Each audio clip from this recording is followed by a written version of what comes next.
ठीक है, we've done question number, solve question number 2 also, solve the problems given in example 1. Then find two numbers whose sum is 27, product is 182. Find two consecutive positive integers. ये हमारा question number 4 है. Find two consecutive positive integers. तो कल ये किया था. x plus 1 हो जाएगा. Sum of squares x square plus x plus 1 का whole square is equal to 365. तो यहां से x square plus 1 plus 2x is 365. हाँ, तुम्हारा साथी.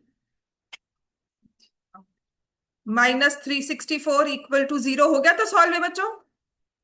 -182, 13 एंड 14 हो गया था. पॉजिटिव में सिर्फ 13 को आई थिंक लेना है. 14 रिजेक्टेड था बिकॉज पॉजिटिव लिखा हुआ है. Question number 5 now. चलो फिर, अगर ये कर लिया था, let's start with question number 5, exercise 4.2. इसके बाद ना आपकी जो एक्सरसाइज है 4.3 पहले पुरानी बुक में हुआ करती थी, and it's very important that we solve that exercise. तो मैं उसके सारे क्वेश्चंस लिखवाऊंगी. सारे क्वेश्चंस लिखवाऊंगी बिकॉज बहुत इंपॉर्टेंट क्वेश्चंस है विद एग्जाम्पल्स. सो हमारे पास है altitude of a right triangle is 7 centimetre less than its base. Altitude of a right triangle is 7 centimeter less than its base. तो हमने एक राइट ट्रायंगल कुछ ऐसा ड्रॉ किया. ठीक है, ये हमने राइट ट्रायंगल ड्रॉ किया है कुछ.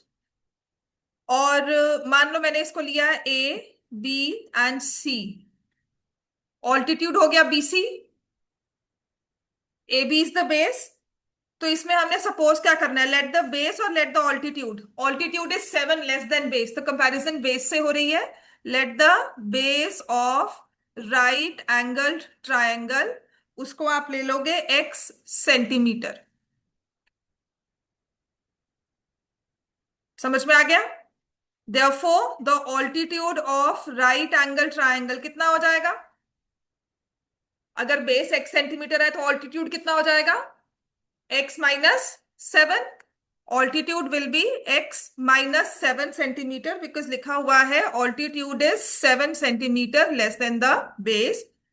और मुझे मेंशन किया जा रहा है कि हाइपोटेन्यूज है 13 सेंटीमीटर. तो अब इस क्वेश्चन में हम क्या लगाएंगे. राइट एंगल ट्राइंगल दिया है, साइड्स के बारे में मेंशन किया हुआ है, तो वील अप्लाई द, क्या अप्लाई करते हैं, Pythagoras theorem. So we'll write by Pythagoras theorem, which says AB square plus BC square is equal to AC square. Equation form करो and write the answer.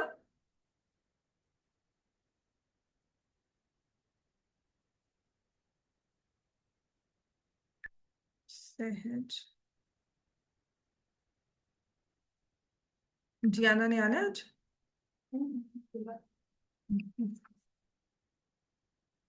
प्रवनूत तो पता ही है. ठीक है.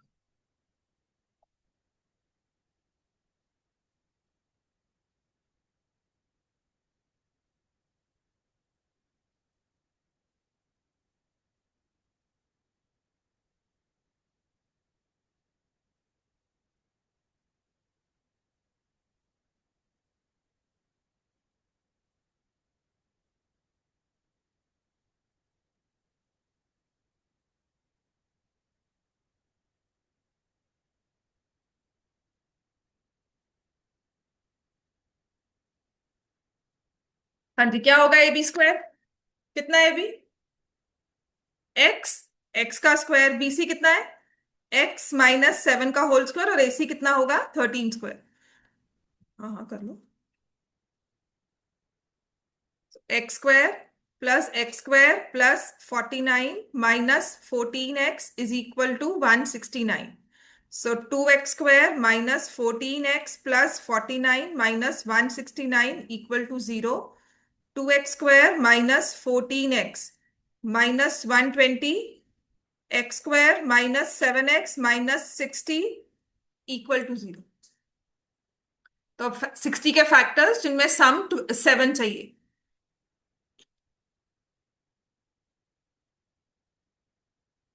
आप फॉर्मूला मेथड भी लगा सकते हो। You can go simply by factorisation. 60 के फैक्टर्स में 2 and 30 आता है, 3 and 20 है, 4 के साथ भी जाता है, 5 के साथ भी जाता है। जब 5 और 12 लिखेंगे तो हमारे पास डिफरेंस जो है वो 7 का आ जाएगा। तो x square -12x +5x -60 equal to 0। x -12 +5x -12, so x +5 x -12 equal to 0। So either, अब वही चीज है, x की वैल्यू 12 हो सकती है, -5 rejected because sides can not be negative. Therefore, समझ में आ गया ना सबको ये वाला, है ना? तो हमने बेस को x लिया था, therefore base is equal to base of right angle triangle is 12 centimetre. Altitude क्या लिख रहे थे? 7 लेस। तो 12 - 7 कितना हो गया? 5 centimetre. Find the other two sides का है, तो we found the altitude, we found the base.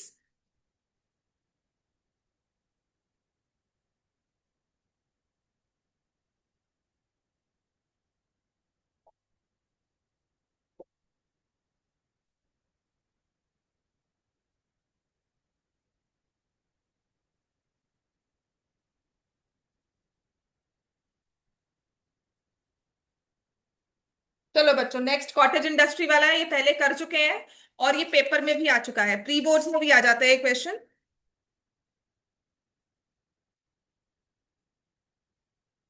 Next question जो है ना वो ट्राई करो, क्योंकि इसके बाद मैं आपको एग्जांपल्स करवाऊंगी जो पुरानी वाली बुक से हैं, और वो सब अपने पास रखनी है, बहुत ही ज्यादा इंपॉर्टेंट है।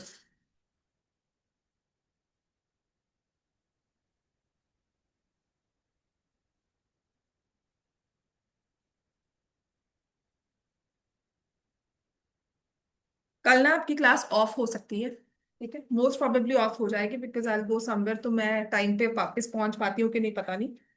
सिर्फ आई रीच बाय 5, तो मैं आपको बाय 5 आई मैसेज, ठीक है? अगर मुझे थोड़ा भी डिले होता हुआ तो मैं आपको मैसेज कर दूंगी। अगर इफ आई रीच बाय 5 तो ऑब्वियसली आपकी क्लास तो है ही है, ठीक है? दैट डिपेंड्स, बस रास्ते में ट्रैफिक हो सकती है कल तो। तुम अपनी पूरी प्रेयर्स कर सकते हो, पूरी ताकत लगाओ, एग्जाम लेट हो जाए, है ना?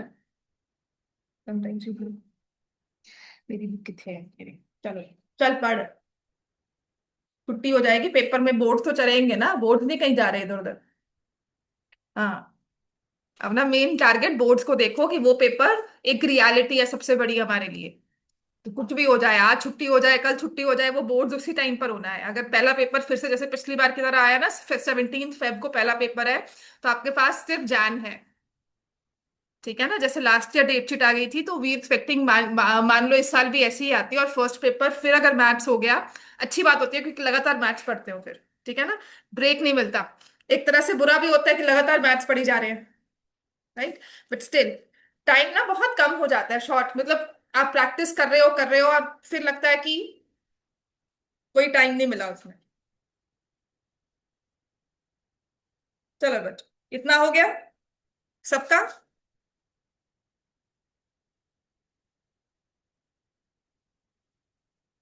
ठीक है। सो पुरानी बुक में ना हमारे पास एक मेथड था कंप्लीटिंग द स्क्वायर्स, वो हमें नहीं करना, ये हो गया ऑल्टीट्यूड वाला।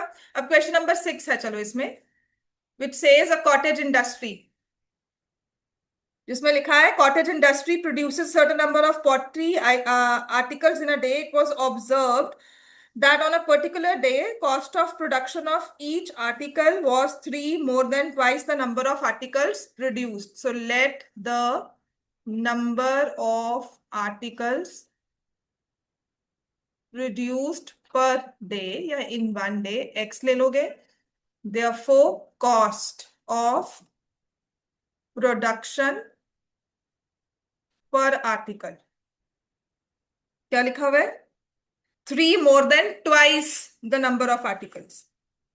ठीक है, 3 more than twice the number of articles, तो रुपीज 2x प्लस 3। फिर आपको लिखा है total cost of production. Total cost दी हुई है इन अ डे 90। तो क्वेश्चन में अब क्या हो जाएगा बताओ? Number of articles, cost of article, cost of one article. Total cost निकालनी है तो हम क्या करेंगे? अब किन दो नंबर्स को मल्टीप्लाई करेंगे?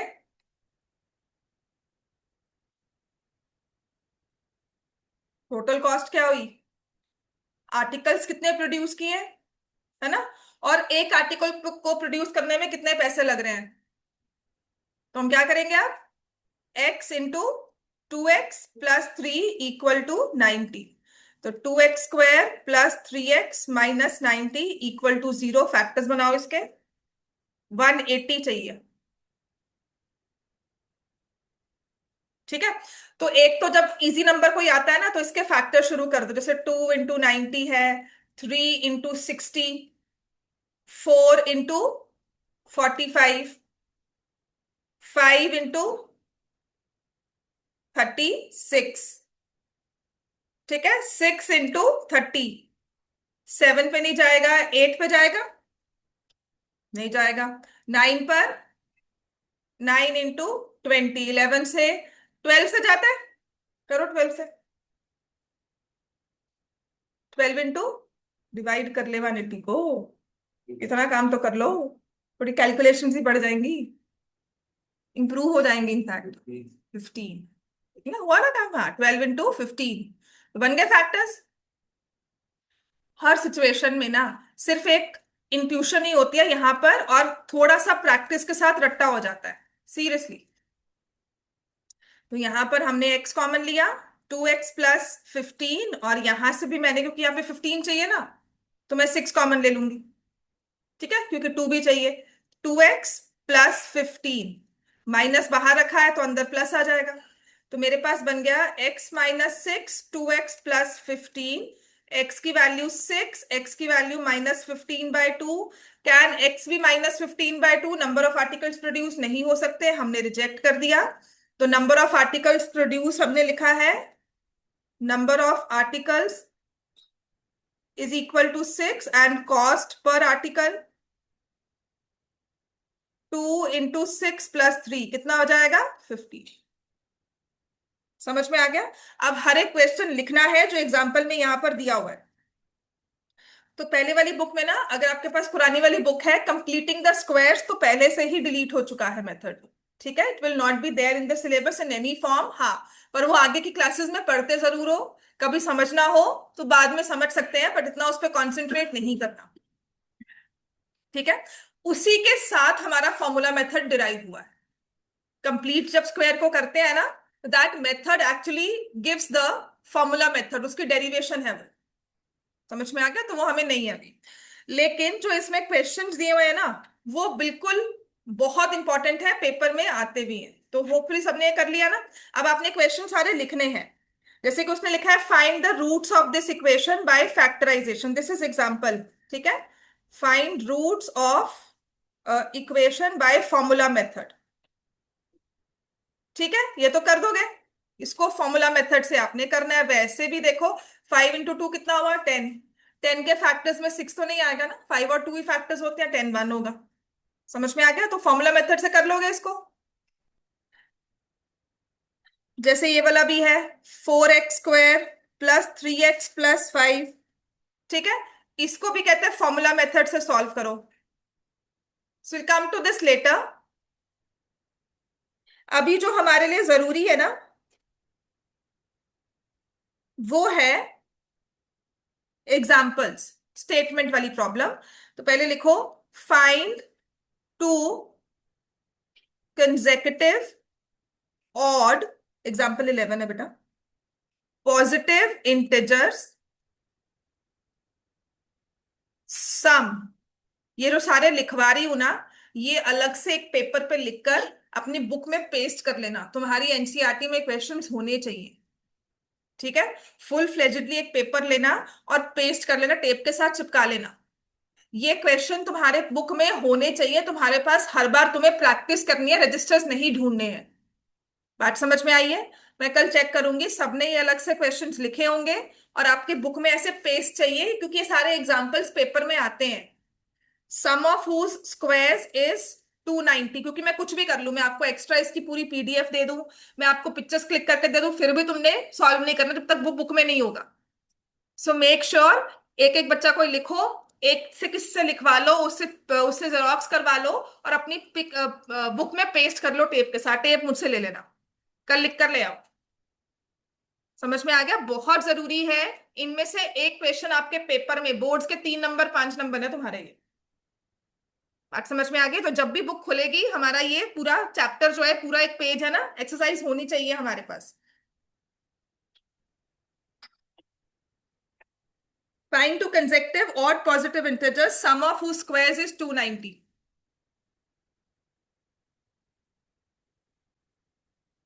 ठीक है, क्या लिखोगे इसमें?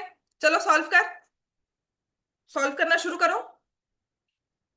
कंसेक्टिव ऑड पॉजिटिव इंटीजर्स क्या लिखते हैं पहले?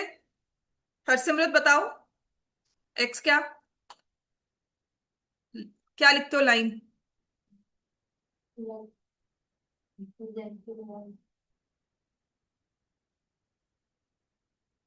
हाँ, therefore second consecutive odd integers, या let the consecutive odd integers be x and दूसरा क्या होगा? x plus 2। सहज इसके बाद बताओ फिर क्या होगा? सम ऑफ हुज स्क्वायर्स लिखना था यहाँ पे। हाँ, वेरी गुड वरदान। चल इसको आगे सॉल्व कर, जो लिख रहा है लाइन यहाँ पर, अगर नहीं लिखा हुआ तो अभी लिखो फटाफट से। हाँ, ठीक है, अब फटाफट से हरवीर इक्वेशन बताकर मुझे बताओ इसमें प्लस माइनस करके क्या बन रही है, और तू सॉल्व करनी शुरू कर। नेक्स्ट तुम्हारे पे तारिश।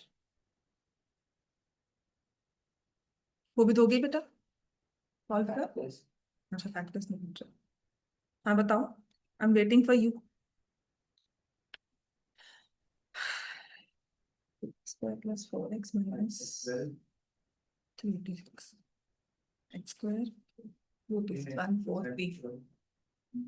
एग्जाम्पल 12, हाँ करो आगे, करना शुरू कर दे बेटा। एग्जाम्पल 12, एग्जाम्पल 15, एग्जाम्पल 14 मैं करवा चुकी हूँ, ठीक है। और एग्जाम्पल 15 बहुत इंपॉर्टेंट है। इसके बाद सारी स्टेटमेंट प्रॉब्लम्स जो इस एक्सरसाइज की है ना, बहुत ज्यादा इंपॉर्टेंट। हाँ जी, क्या सोच रहे हैं?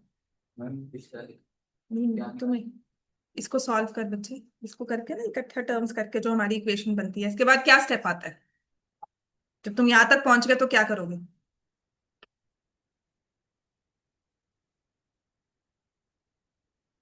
हाँ तारिश, तू बता क्या करेगा अगर यहां तक पहुंच गया हम?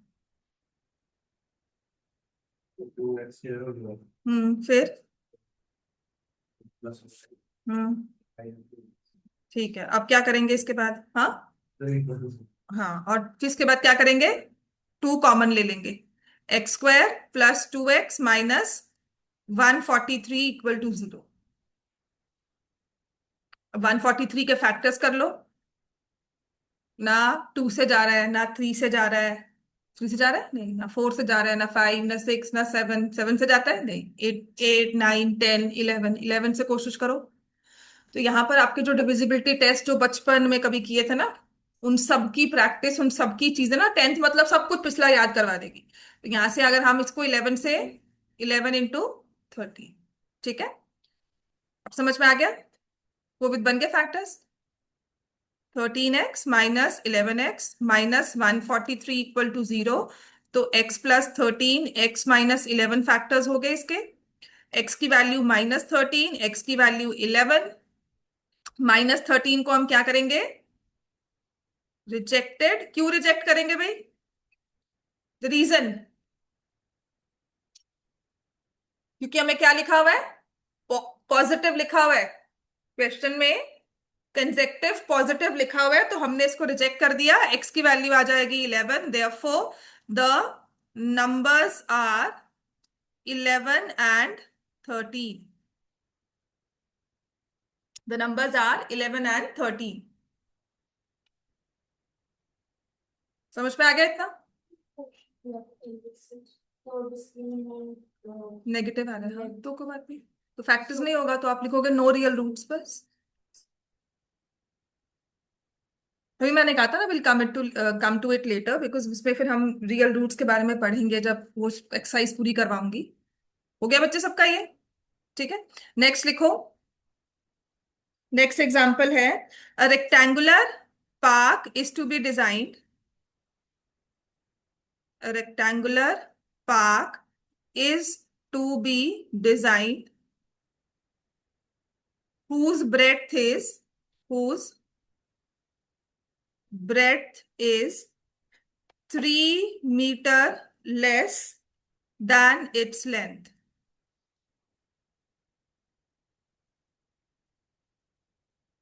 Its area is to be 4 square meters more than the area of the park that has already been made in the shape of an isosceles triangle, isosceles triangle with its base as breadth of the rectangular park. अच्छा, इसमें ना question में तो बड़ी अच्छी सी figure दी हुई है, लेकिन the figure is not a part of the question, तो पेपर के उस क्वेश्चन उस फिगर के बिना भी आ सकती है। ठीक है, पेपर में ये क्वेश्चन आएगा ना तो फिगर के बिना आएगा, तो आपको खुद समझना है, हाँ, या फिर ये केस स्टडी की फॉर्म में आएगा। With its base as breadth of the rectangular park and of altitude 12 meters. Find its length and breadth.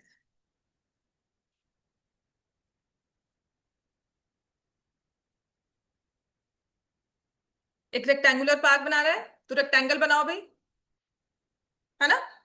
अगर मुझे बिना फिगर से इस क्वेश्चन को टारगेट करना है, खुद से समझना है, तो पहले तो रेक्टेंगल दिया हुआ है, तो हमें क्या करना चाहिए?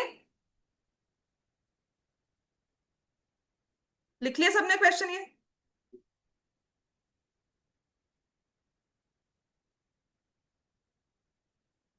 सो ड्रॉ अ रेक्टेंगल, सबसे पहला काम हमारा, दिख रहा है?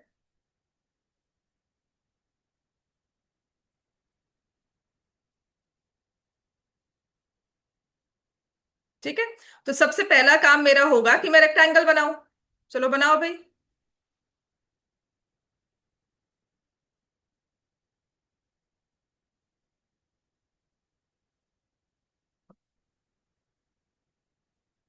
ठीक है, हमने रेक्टेंगल बना लिया, बड़ा अच्छा सा हमें कहा हुआ है। ठीक है, अब इस रेक्टेंगल के पास एक लेंथ होगी, एक ब्रेड्थ होगी। पहले इस क्वेश्चन को समझेंगे फिर लिखते हैं। तो लेंथ जो ब्रेड्थ है ना, वो कहते हैं 3 metre less than the length है। ब्रेड्थ जो है वो लेंथ से 3 छोटी है, तो इसमें सपोज क्या करना होगा, let the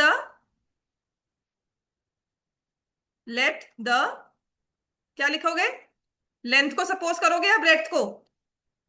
let the length of rectangle, आपने x मीटर्स लिख ली, तो ब्रेड्थ क्या हो जाएगी?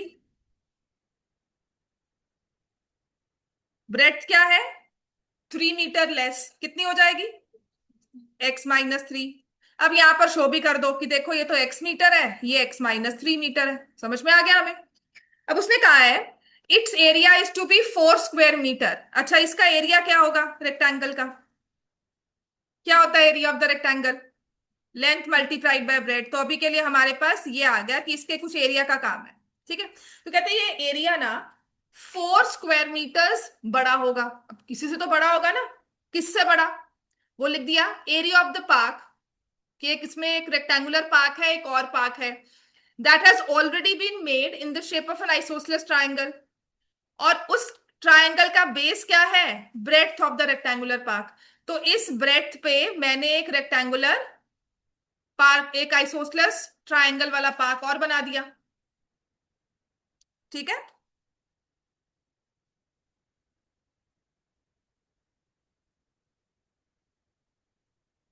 समझ में आ गया? तो इसकी बेस है x-3 metre. So base of isosceles triangle park is x-3 metre. हम कंपेयर कर रहे हैं रेक्टेंगल के एरिया को और ट्रायंगल के एरिया को, कि रेक्टेंगल का एरिया कुछ ज्यादा है एरिया ऑफ ट्रायंगल से, 4 स्क्वायर मीटर ज्यादा है। तो आप मुझे बता सकते हो how we find area of triangle? क्या फॉर्मूला होता है? Half into base into altitude या हाइट। तो बेस तो आपको दिया हुआ है x-3। अब इसकी हाइट क्या मेंशन की हुई है? With base as breadth and altitude कितना दिया हुआ है? 12 सेंटीमीटर। तो हमने कहा भाई इसका ऑल्टीट्यूड मुझे दिया हुआ है 12 मीटर्स। तो आप मुझे बता सकते हो what is area of the triangle now? Area of triangle क्या होगा? Half into x-3 into 12। तो ये हमने निकाल लिया 6 इंटू x-3 स्क्वायर मीटर। ठीक है, अब लिखा क्या था? Area of the rectangle is 4 square metres more than area of park. Rectangle का एरिया क्या था? x into x-3। इसका एरिया क्या निकाला है? 6 इंटू x-3। रेक्टेंगल का एरिया पार्क के एरिया से, ट्राइंगल के एरिया से 4 ज्यादा है। तो इक्वेशन क्या बन जाएगी? ये रेक्टेंगल का एरिया है, x-3 is 4 more than 6 into x। Solve करो अब इसको।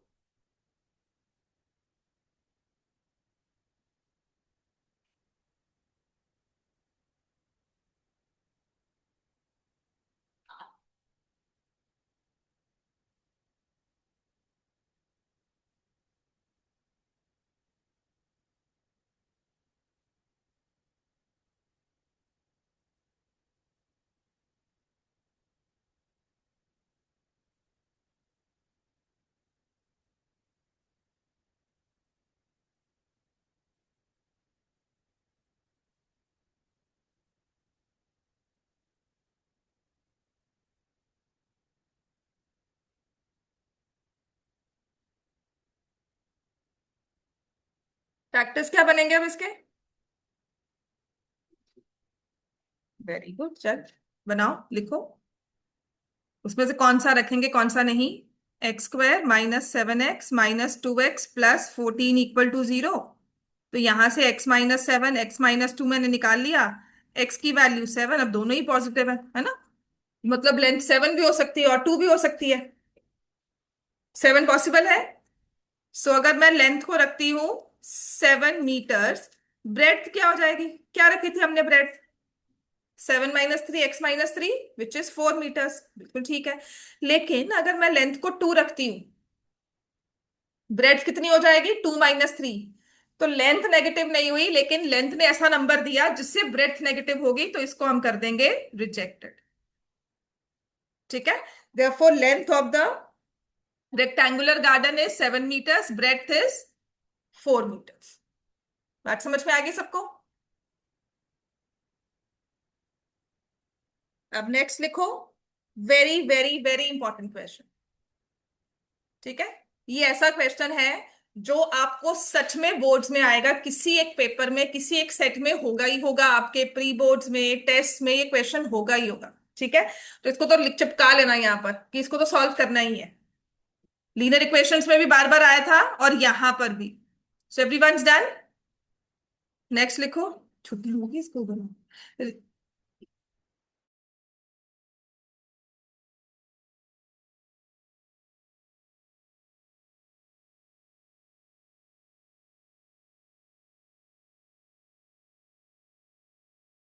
तो नेक्स्ट है हमारे पास, लिखो a motor boat.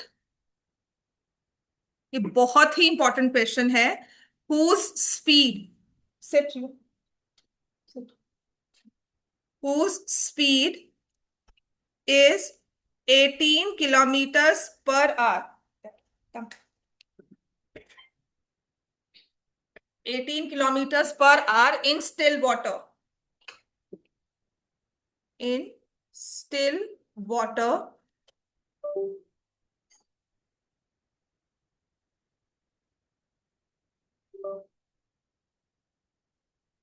Still water takes 1 hour more to go 24 kilometer upstream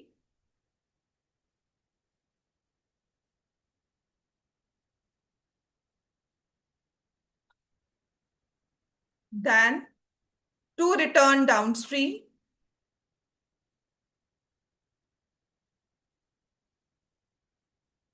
same spot. Find the speed of the stream.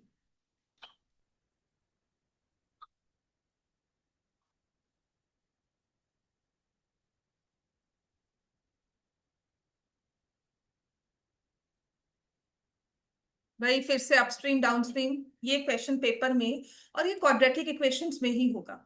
ठीक है, इसमें जो इक्वेशन बनेगी क्वाड्रेटिक ही होगी। अब कैसे पता लगेगा, हमें कैसे पता लगे, होता है ना मैम, हमें कैसे पता लगेगा? एक तो देखो इसने डिस्टेंस दिया होगा, ठीक है, वो वहां पर भी दिया हुआ था, लेकिन लीनियर इक्वेशंस में आपको दोनों ही स्पीड नहीं दी जाती, ना ही बोट की ना ही स्ट्रीम की। यहां पर ना कोई एक स्पीड दी होगी, यहां पर एक बोट की स्पीड दी है। मैक्सिमम क्वेश्चंस में बोट की स्पीड दी होती है। मेरे पास एक क्वेश्चन है, दिखा एक ही था आज तक, मुझे एक ही मिला है जिसमें स्ट्रीम की स्पीड दी हुई है। बात समझ में आई? वर्कशीट में लिखा हुआ है, तो मैक्सिमम नंबर ऑफ टाइम्स आपको बोट की स्पीड दी जाएगी। ठीक है, दोनों में से एक स्पीड गिवन है, मतलब मान लो वो क्वेश्चन है क्वाड्रेटिक इक्वेशंस का। अब हमारा कॉन्सेप्ट क्या कहता है, चाहे अपस्ट्रीम जाना हो चाहे डाउनस्ट्रीम जाना हो। ठीक है, ये है डाउनस्ट्रीम, आपकी बोट है ऊपर नीचे को आ रही है, और ये स्ट्रीम। तो जो स्पीड होती है डाउनस्ट्रीम में वो क्या होती है? बोट की स्पीड बी, स्ट्रीम की स्पीड एस। तो डाउनस्ट्रीम स्पीड कितनी हो जाएगी? प्लस या माइनस? प्लस, कितना लिखेंगे? B plus S. ये हमारी स्ट्रीम है, इस डायरेक्शन में जा रही है। बोट अब नीचे है, इसे ऊपर जाना है, तो इसको बोलते हैं स्पीड अप स्ट्रीम। ऊपर जा रहे हो, स्ट्रीम के अगेंस्ट जा रहे हो, तो अब स्पीड क्या होगी? क्या करेंगे, प्लस या minus? Minus, B minus x. दो चीजें जो सबसे इंपॉर्टेंट इस क्वेश्चन में चाहिए वो यही कि हमें प्लस करना कब है और माइनस करना कब है। ठीक है, अब इस क्वेश्चन में लेट, क्योंकि हमें स्पीड ऑफ द स्ट्रीम निकालनी है, तो हम लिखेंगे let the speed of the stream. लिखो, let the speed of the stream equal to x kilometre per hour. तो दोनों चीज निकाल लोगे, स्पीड अपस्ट्रीम, स्पीड डाउनस्ट्रीम। ठीक है, और स्पीड ऑफ बोट कितनी दी हुई है? 18। तो अब मुझे बताओ अपस्ट्रीम स्पीड कितनी होगी? x माइनस 18, 18 माइनस एक्स, या 18 प्लस एक्स? तीनों में से बताओ कौन सा ऑप्शन मार्क करोगे? 18 plus x is same as x plus 18। Upstream speed कौन सी मार्क करोगे? हाँ, 18 माइनस एक्स। हमेशा ध्यान रखना, बोट की स्पीड में से स्ट्रीम माइनस करना है, 18 minus x kilometre per hour. And what is speed downstream? अब इसमें जैसे मर्जी लिख लो, क्योंकि प्लस कर रहे हो दोनों टर्म्स को तो ऑर्डर मैटर नहीं करता। मैंने 18 प्लस एक्स ही लिखा so that we don't confuse. ठीक है, अच्छा डिस्टेंस कितना दिखा हुआ था क्वेश्चन में? 24 दिया हुआ ना। ठीक है, तो अब ना यहाँ पर हमने डिस्टेंस भी लिख दिया कि डिस्टेंस तो दोनों केस में सेम है। ये तो नहीं कि ऊपर जा रहे हैं तो ज्यादा डिस्टेंस है, नीचे जा रहे हैं तो कम डिस्टेंस है, कुछ ऐसा नहीं हुआ, डिस्टेंस दोनों में सेम है। Because there is a question जहां डिस्टेंस भी डिफरेंट दिया, कि अपस्ट्रीम गए तो इतना डिस्टेंस, डाउनस्ट्रीम गए तो इतना डिस्टेंस, कोई मुश्किल नहीं। ठीक है। फिर आपने क्या करना होता है, आपने टाइम निकालना है कि अब ये अपस्ट्रीम जाते हुए टाइम कितना लगा होगा। तो आपने distance is equal to speed into time वाला फॉर्मूला यूज करना है। ठीक है। तो डिस्टेंस कितना है आपका, 24। अपस्ट्रीम का टाइम है तो अपस्ट्रीम की स्पीड लगाओगे, कितनी होगी, 18 - x। और टाइम आपका क्या आ जाएगा, टाइम अपस्ट्रीम इज 24/18 - x, और ये आ जाएगा 8। बात समझ में आ गई। तो अब ऐसे ही मुझे बता दोगे व्हाट इज टाइम डाउनस्ट्रीम।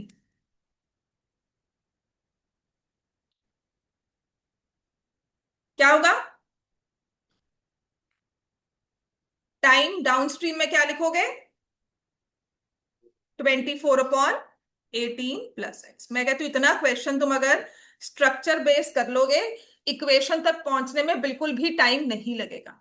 अब दोबारा से क्वेश्चन में पढ़ो, इतना तो तुम्हें करना ही है। बोट की स्पीड ले लो, डिस्टेंस ले लो, एक्स ले लो, अपस्ट्रीम खुद निकालना है, डाउनस्ट्रीम खुद निकालना है, दोनों टाइम्स को एक्स में खुद निकालना है।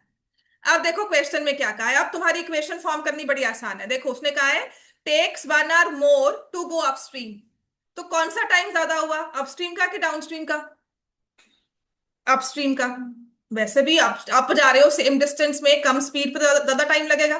तो अपस्ट्रीम का time is more than downstream. अब बताओ इक्वेशन कितना ज्यादा है,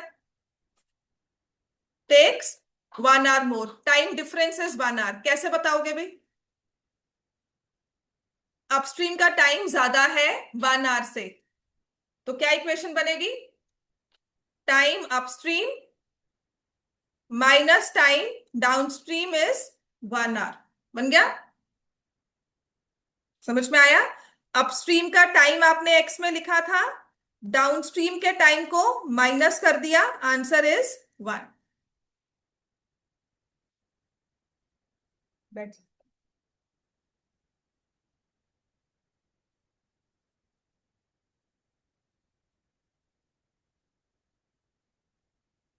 चलो बच्चों इक्वेशन तो सॉल्व कर लो, है ना।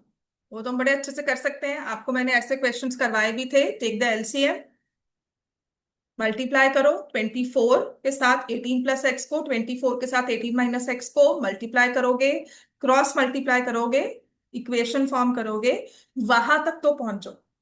Now this is like your 2 marks covered। यहां तक अगर आप पहुंचते हो ना इक्वेशन तक, तो आपके 2 नंबर या 1.5 नंबर कवर होते हैं।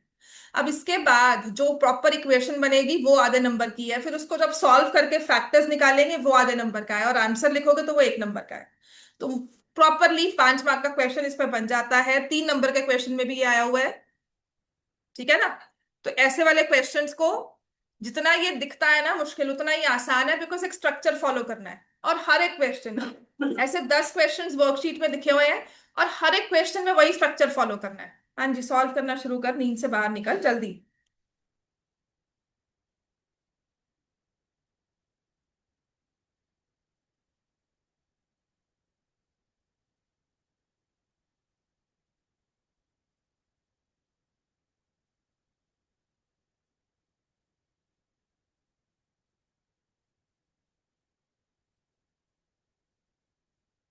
अच्छा, मुझे समझ में आता है कि यहाँ पर 24 18 ना कैंसिल हो जाएंगे, तो मैं मल्टीप्लाई नहीं करती हूँ उनको।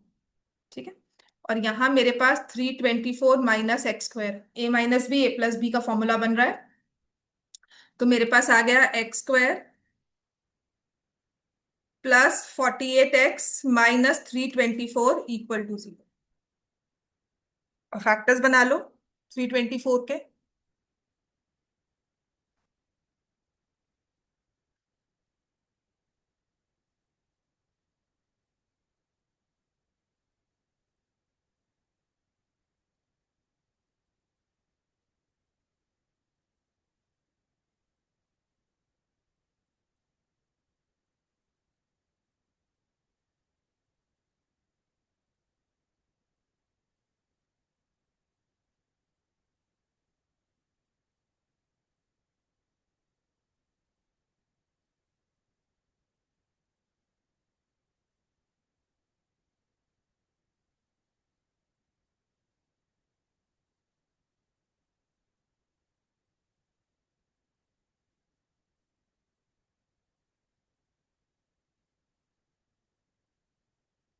प्रैक्टिस के साथ ही आएगा।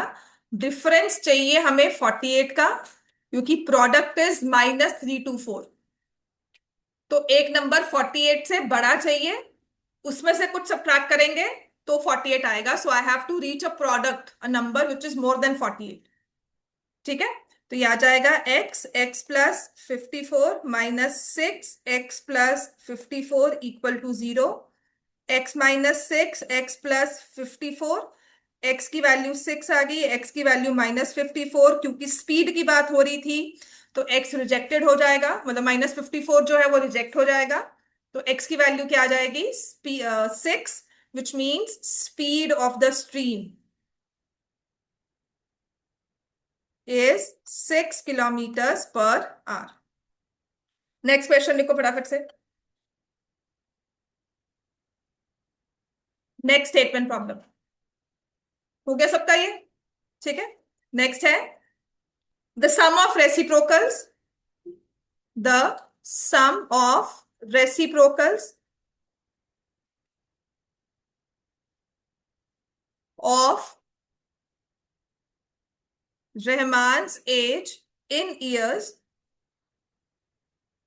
3 years ago and 5 years from now is 1/3. Find his present age.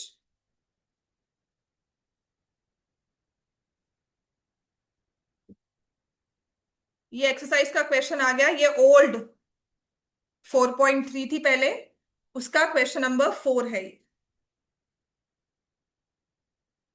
इसके सारे ही स्टेटमेंट प्रॉब्लम्स बहुत इंपॉर्टेंट है, चाहे बेसिक हो चाहे स्टैंडर्ड हो। ठीक है ना, छोड़नी नहीं है ये। हाँ जी, क्या लेंगे इसमें? एक्स को क्या लेंगे? प्रेजेंट एज लिखो। लेट द प्रेजेंट एज,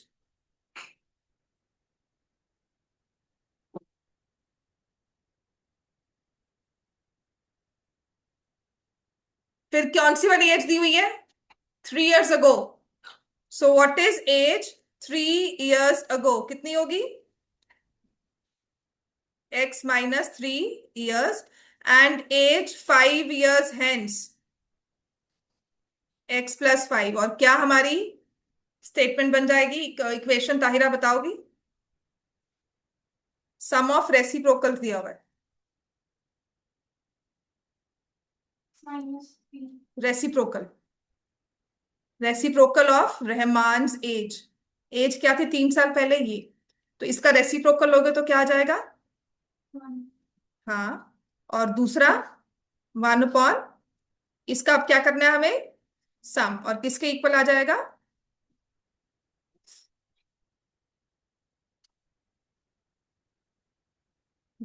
अब ये तो सॉल्व कर सकते हैं ना हम। एलसीएम लेना है, क्रॉस मल्टीप्लाई करना है, और अच्छी से एक इक्वेशन हमारी ax² + bx + c की फॉर्म में बनानी है।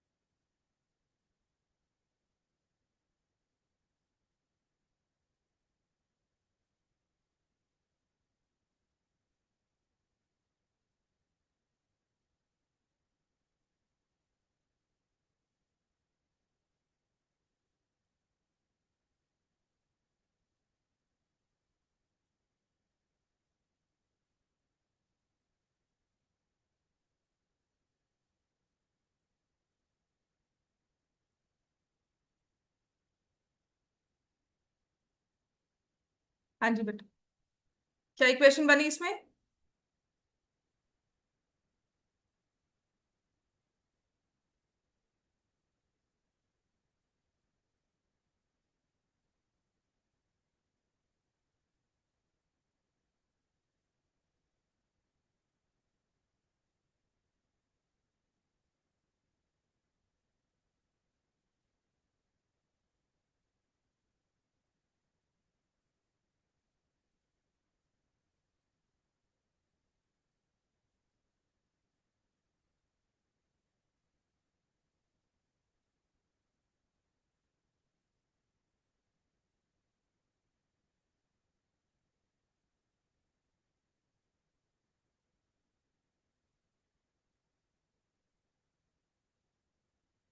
क्या होंगे फैक्टर्स?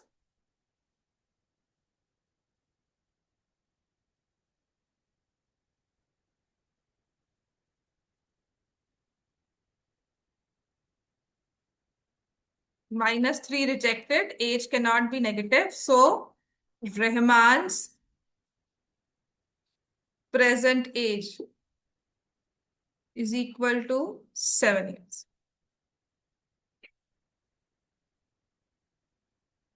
जो नेक्स्ट क्वेश्चन करवा रही हूँ ना, ये बोर्ड्स में अभी इस साल आया है। 5 मार्क्स में स्टेटमेंट प्रॉब्लम थी बोर्ड्स में, और सेम टू सेम था स्टैंडर्ड के पेपर में। ठीक है, लिखो बच्चों अब ये।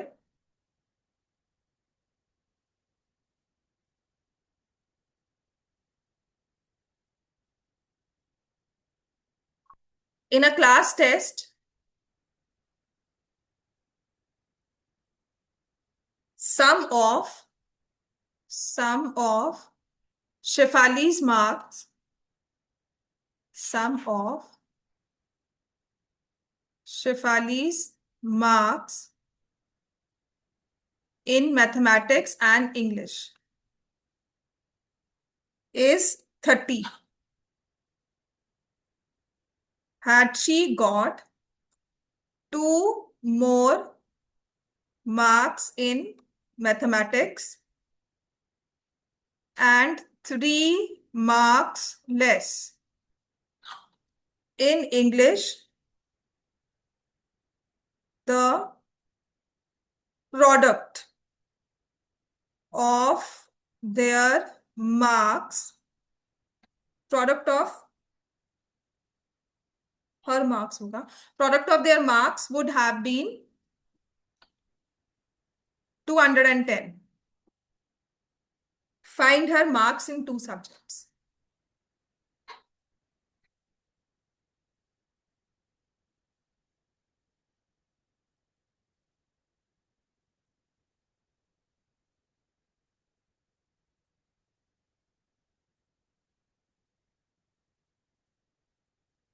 एक्चुअल बोर्ड का क्वेश्चन है ये। अब आप ये देख लो एक्सरसाइज कितनी इंपॉर्टेंट है, बुक से हटा दी लेकिन बोर्ड में क्वेश्चन डाल रहे हैं।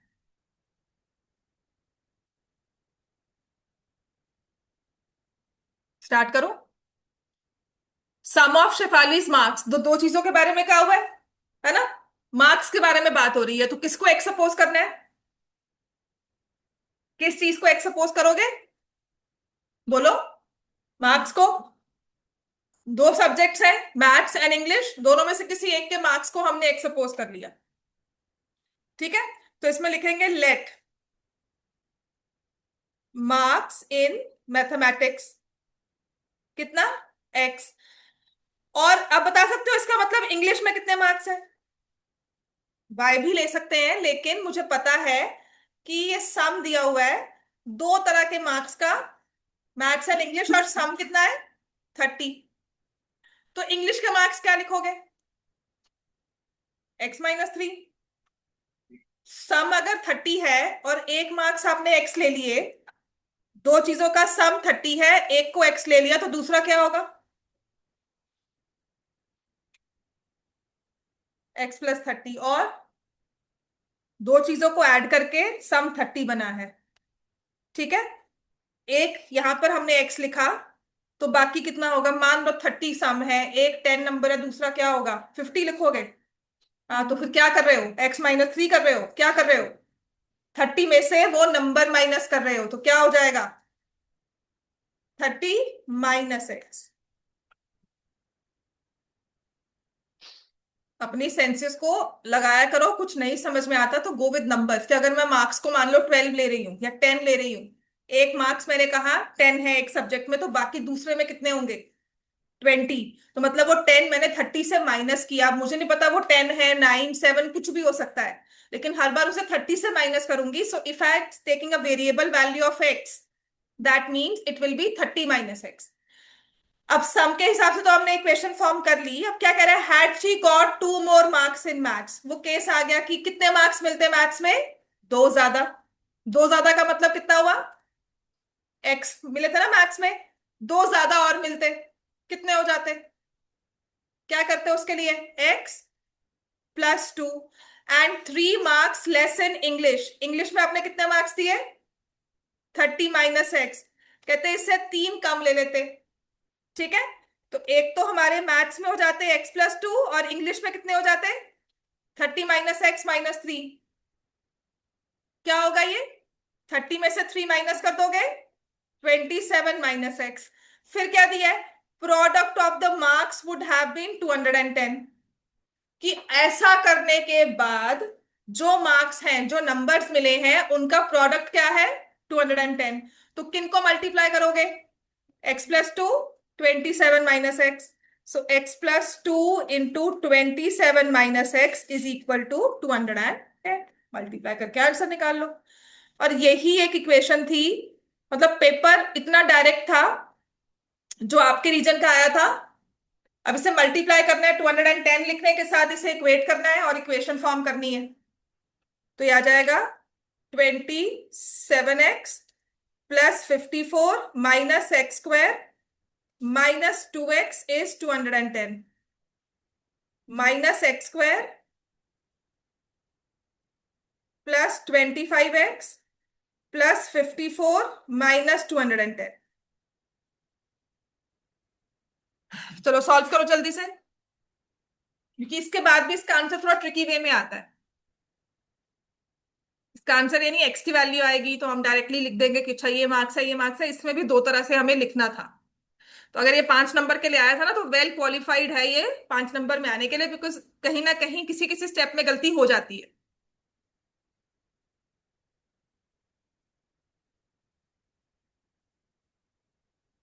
तो क्या हो जाएगा? x² minus 25x plus 210 minus 54 कितना होगा?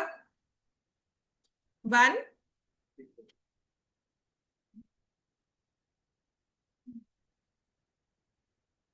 कितना? हाँ, प्लस होगा बेटा, मैंने माइनस कॉमन ले लिया ना, तो प्लस आएगा। ठीक, तो x² फैक्टर्स हो जाएंगे 13x 12x plus 156 equal to 0। x common लिया, x -13 -12 लिया, x -13। तो अब दोनों में से किसको रिजेक्ट कर सकते हो हम देखेंगे, लेकिन फिलहाल के लिए दोनों ही रिजेक्टेड नहीं है। ठीक है, अब यही इस क्वेश्चन का सबसे बड़ा ट्विस्ट है, या इसका कैच पॉइंट कह लो। ठीक है, तो आपको पता है ना सम 30 था। x आपने मार्क्स लिए थे इन मैथ्स। अगर आप मार्क्स लेते हो 12, so therefore marks in English कितना हो जाएगा? 30 - 12 18, दोनों वैलिड है। ठीक है, और अगर हम लेते हैं मार्क्स, मैथ्स के मार्क्स हैं 13, तो इंग्लिश के मार्क्स क्या हो जाएंगे? 30 - 13 17, ये भी वैलिड है। समझ में आ गया? तो हमें प्रॉपरली लिखने थे कि either the marks are maths में 12 इंग्लिश में 18, और मैथ्स में 13 इंग्लिश में 17। आपको दोनों ही लिख कर आने थे, प्रॉपरली लिखने हैं। या तो होंगे 12 18 marks in maths and English, 12 and 18 respectively, और 13 एंड 17 रिस्पेक्टिवली। समझ में आ गई बात? है दोनों में से दोनों ही वैलिड है। आप इसमें किसी भी एक चीज को रिजेक्ट नहीं कर सकते। समझ में आ गया? बोर्ड का क्वेश्चन है, अभी ताजा ताजा आया है, तुम्हारे किसी ना किसी प्री बोर्ड्स में आ सकता है। और हाँ, बोर्ड में टेंडेंसी जरूर है कि अगर क्वेश्चन दे दिया दोबारा रिपीट भी हो जाता है। राइट, ट्रायंगल्स का क्वेश्चन लगातार 3 साल आया है एक। समझ में आ गई बात है? चलो नेक्स्ट लिखो। Now again a very easy question है। The diagonal of a rectangular field, diagonal of a rectangular field is 60 meters more than the shorter side.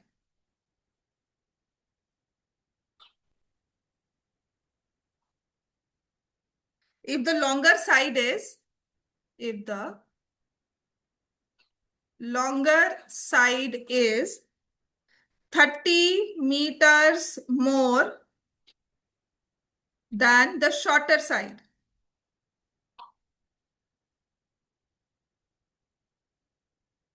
Find the sides of the feet.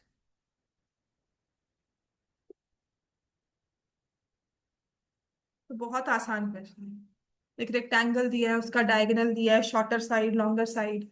और अगर ऐसा rectangle दिया हो, diagonal दिया हो, तो हमें क्या लगाना होता है?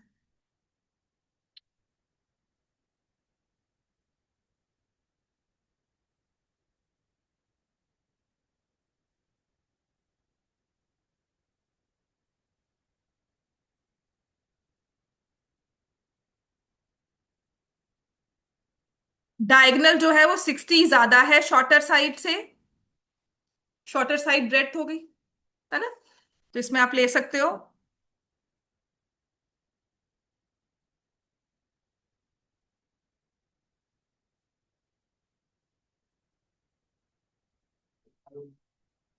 रेक्टेंगल दिया तो पाइथागोरस ही लगा।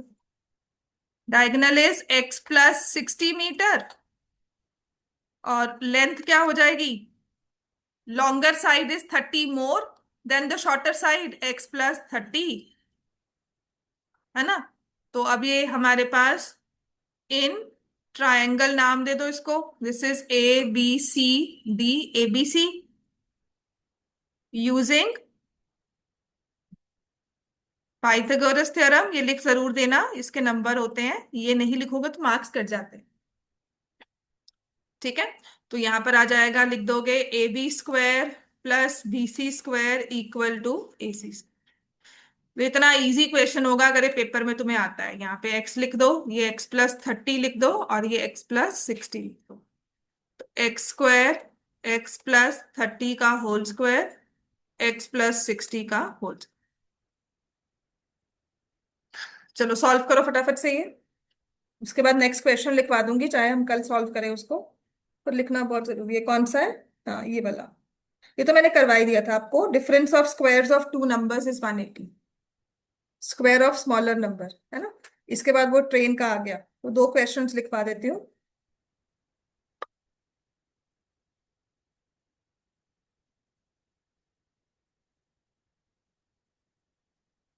I'll share the picture of this.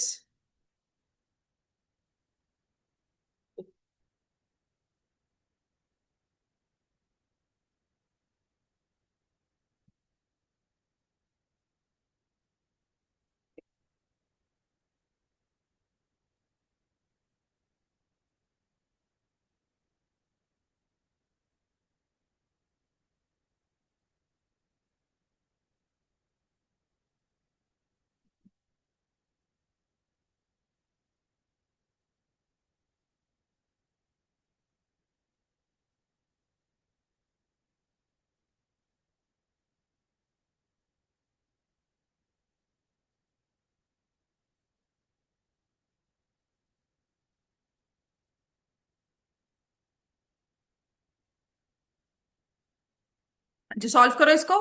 x² + 900 + 60x, x² + 3600 + 120x। एक x² तो कैंसिल हो जाएगा। अब सभी टर्म्स को एक तरफ कर लेंगे। यहां से x² है 60x और 120x, यहाँ -60x हो जाएगा। +900 -3600 विल बी -27।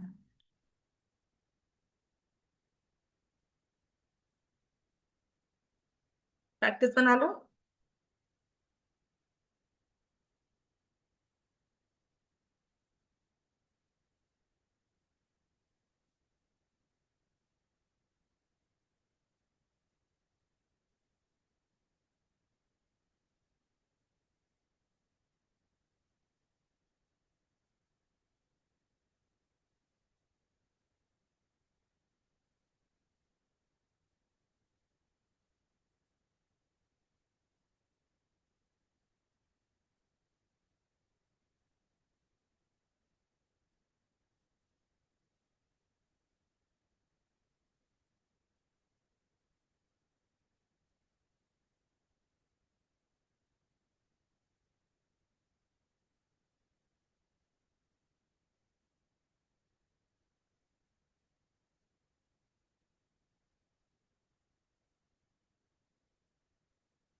अब बताओ भाई, लेंथ कितनी है इसकी?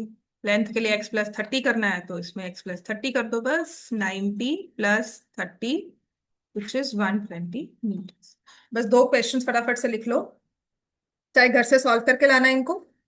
ठीक है, दोनों ही करवाए हुए क्वेश्चंस हैं और दोनों ही इंपॉर्टेंट है। नेक्स्ट लिखो। कल का मैं अपडेट आपको ऑन द स्पॉट दूंगी, बाय Q2 5 आपको पता लग ही जाएगा। नेक्स्ट लिखो द, हाँ हाँ 7, the difference between squares of two numbers is 180. The square of the smaller number, the square of the smaller number is 8 times that of the larger number.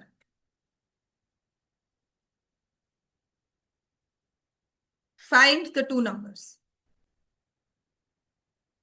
इसके बाद एक और क्वेश्चन है। A train travels